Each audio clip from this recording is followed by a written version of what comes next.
Hello everybody. Today I'm going to be reading a Wikipedia article on the Caucasus region. And it's not to be confused with the Iowa Caucasus, which is a range of mountains in Iowa that presidential candidates will climb to the top of and fight to the death for a chance to get into the primaries. So don't confuse it with those Caucasus. Totally different.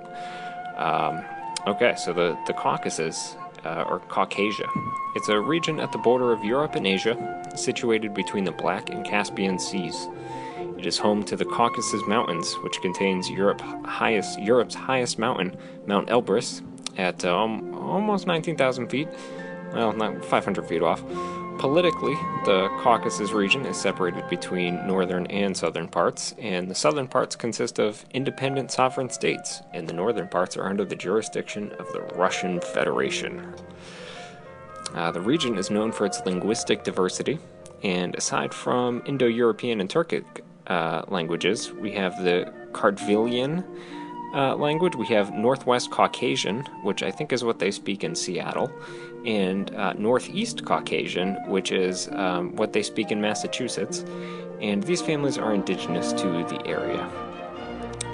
The name, the Caucasus, came from Pliny the Elder's Natural History, written in AD 77, and I gotta say, anything that Pliny the Elder writes is just a masterpiece. So that book was Natural History, and you can find it on Goodreads. Just great read all around. And he derives the name, the Caucasus, from the Scythian Caucasus, which means ice shining, white with snow. In the history of the Caucasus region, we also have from 95 to 55 BC, it was ruled by Tigranes the Great, and this was a figure that would later inspire the Kellogg's Company to create Tony the Tiger and his catchphrase, "They're great." In Persian history, I guess they made up this mythical mountain called Kafka that is supposedly the highest mountain in the world, and it was said to be situated in this region, making the Caucasus the limit of the world. That must have been really disappointing when Google Earth came out and they just finally realized that mountain just... I mean, how desperate do you have to be to make up a mountain, especially in a mountainous region? And the tallest mountain in the world, that's gonna get... you're going to get uncovered for that, I think. So we got these petroglyphs here in Gobustan. I don't even know how to say that country, dating back to 10,000 BC, indicating a thriving culture.